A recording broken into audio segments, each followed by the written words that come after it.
Refugee renovations, the military, and the mosque built for no one. I'm Brian Lilly with the Rebel.media. Have you ever gotten ready for house guests that never showed up?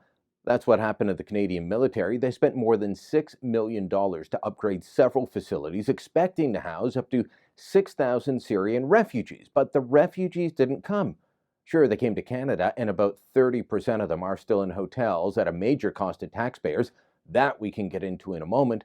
But they never went to the military bases, even though we actually moved soldiers out at two different bases to make room.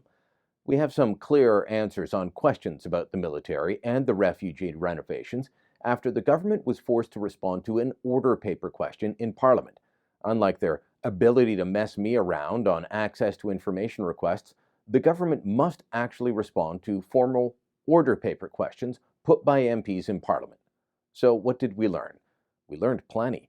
In total, 380 soldiers were moved from their barracks to make way for the refugees. 370 were moved from CFB Kingston and 10 from CFB Val Cartier outside of Quebec City.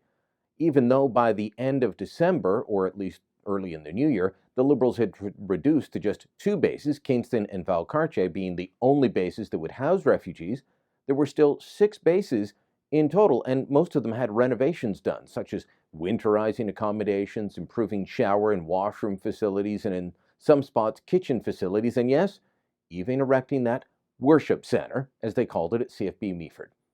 In Kingston, they spent around $400,000 on a new ventilation system for the junior ranks kitchen. I guess that's where they would have fed the people if they'd come. At CFB Val Cartier, it was $2.8 million, winterizing 10 buildings, and it says the construction of 31 small units plus some electrical work. Not sure what they mean by 31 small units. At CFB Borden, they also spent more than $2 million. Here we get a quite detailed list. 236 Weatherhaven shelter concrete floors have been insulated with subfloor, chipboard, and overlaid with rubber matting. They have hard stand washroom facilities with heat upgrades in the laundry areas. There was a construction fencing was rented and or purchased and installed for safety concerns to cordon off the boilers, propane tanks, and mechanical equipment. Heat exchangers were put inside the Weatherhaven shelters. They were upgraded with a safety guard device to prevent incident and injury.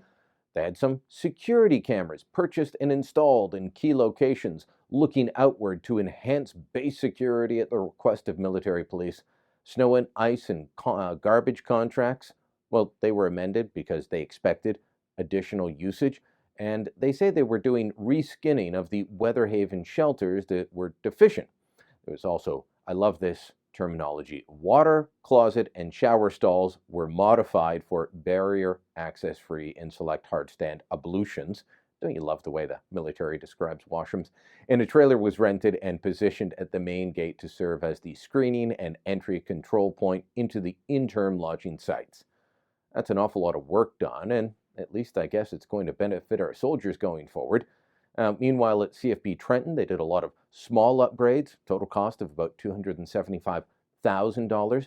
At CFB Meaford, though, that's the part that everyone was talking about a while back. That's where the mosque was built. Let me quote, "The installation of a 120-foot by 60-foot shelter for social, recreational, cultural, and worship site."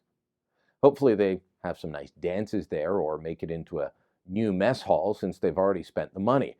Looking at this long list of upgrades, though, I'm kind of two minds. First, I think, good for the military. They got a lot of upgrades that they wanted, even if the house guests didn't arrive. But on the other hand, I look at this and I think it's another example of Trudeau and company wasting money to make themselves look good. Remember, we were told we needed to rush all these people over to Canada quickly because we were told they were living in horrible conditions in refugee camps. Ministers and the Prime Minister made that case time and again. And then we found out that most of them were not living in camps. They were in houses and apartments in places like Beirut. There was no need to rush them. But rush we did.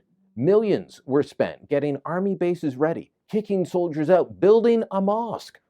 All for people that didn't need the bases for accommodation. And of course, they didn't need the bases because John McCallum and company decided to put them up in hotels at a huge cost to taxpayers.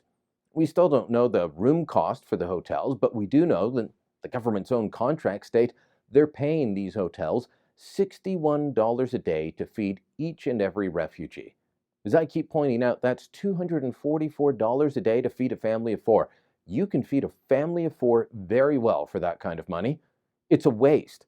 The people we brought over were safe. Having them wait a few more months until we could bring them over in an orderly fashion, house them properly, it could have saved us this cost. It could have saved the military $6 million. But instead, we rushed for the Trudeau vanity project so that Liberals could pat themselves on the back and say, look how nice we are. Look how kind, how compassionate we are. We've still got cities asking for a slowdown in settling refugees. McCallum admitting that 30% of the refugees we brought over still don't have a place to live, meaning they're in those hotels. I've said this from the beginning. The refugee rush was going to be handled poorly, and these new documents showing millions spent by the army for a project that didn't happen, well, this is just the latest proof. Thanks for watching. Click here to never miss a Rebel update. Want even more of the Rebel? Well, click here to become a premium member.